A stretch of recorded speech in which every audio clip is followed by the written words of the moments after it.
Good evening, everybody, and welcome to another podcast. Some eagle eyed members of you may have noticed that it's been quite a while since I've done a podcast. That is because of family and work commitments.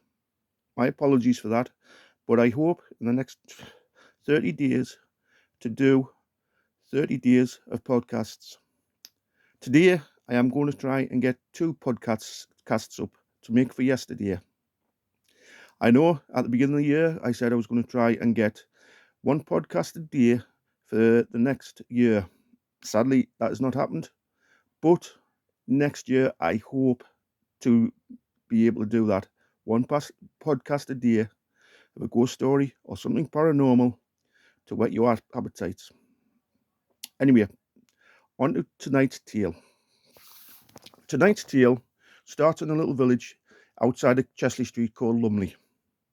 Now, Lumley, there was a mill which was owned by a James Graham or Grime. James was working late one night, about 11:30, quarter to 12, when it was time for him to pack up. He did what he had to do, tidy up, and he got ready to go to the door. But as he did so, a figure of a woman appeared at the door. Her hair was covered in blood, matted to her face. She was covered in leaves and mud, and she was in an awful state. James was terrified when he saw the sight. She looked at him and said, "Please, please help me. My name is Annie Walker. I lived with my uncle and we started a relationship.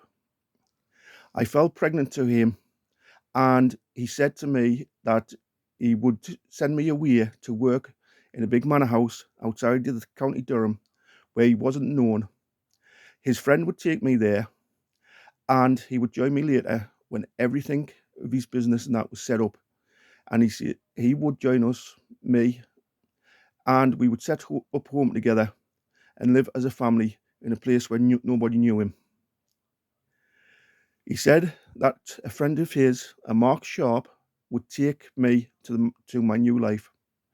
But instead, Mark Sharp took me and killed me and then dumped me in a dark, dank pit in the middle of nowhere, where my body lies now.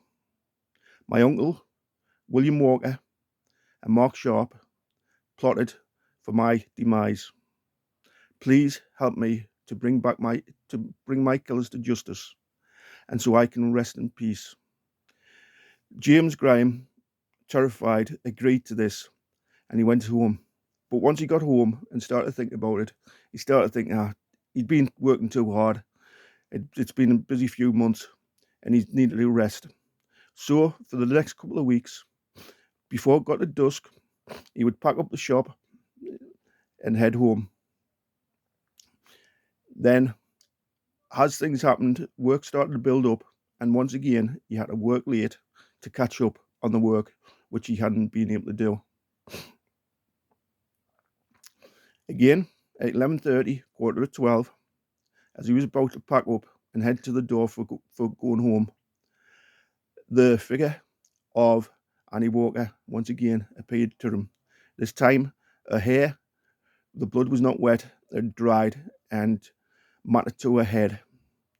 She was covered in mud and she looked damp and wet because of the place she would been lying. She wasn't as kind this time. She said, "You promised you would help me.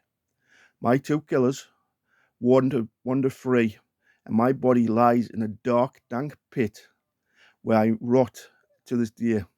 Please go to the authorities and please help me so I can be buried and put to rest, and my two killers can be brought to justice." James Grime promised he would do this, and he said straight away the next morning he would go to the authorities. He went to him, and once again he started to think about it, and once again decided he'd been working too hard, and besides, if he went to the authorities, who was going to believe him? Anyway, same thing. He started work and finished work early before dusk set in and get away early.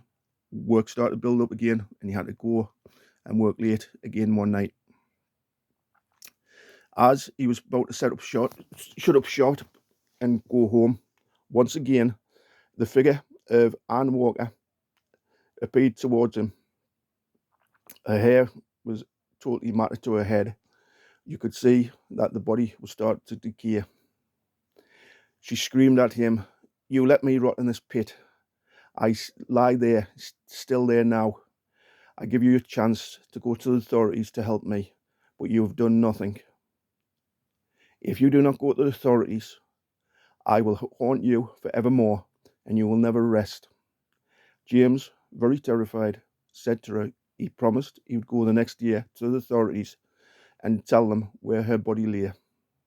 He went home and got into bed, settling and thinking about what he'd seen. But before he fell asleep, he heard a noise, and he heard a loud scream. There at the bottom of the bed was Annie Walker, staring at him with intense in her eyes.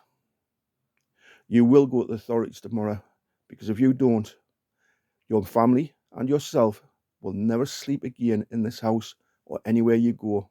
I will always disturb your sleep, and you will never rest again."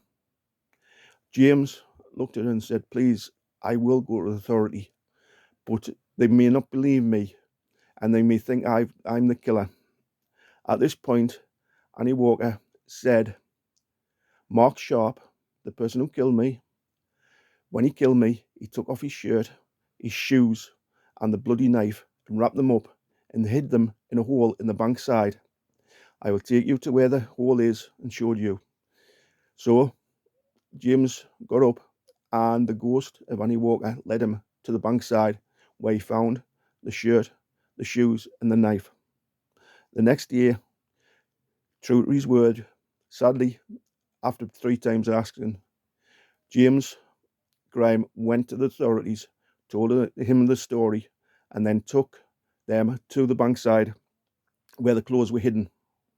That day, Mark Sharp and William Walker were arrested and taken to jail, where they would wait their trial. Now, at the trial, Annie Walker made one more appearance. The trial was held in Durham City, in the courthouse, which is now the Durham University Library. As the proceedings of the court started and questions were being asked, all of a sudden there was a big commotion within the courtroom. People started to jump up and try to leave, because there, standing in the middle of the room, was the ghost of Annie Walker. Her hair, like what James had seen, was matted to her head. She was covered in mud and leaves. The judge, although terrified, tried to take control of the courtroom, and he shouted for order.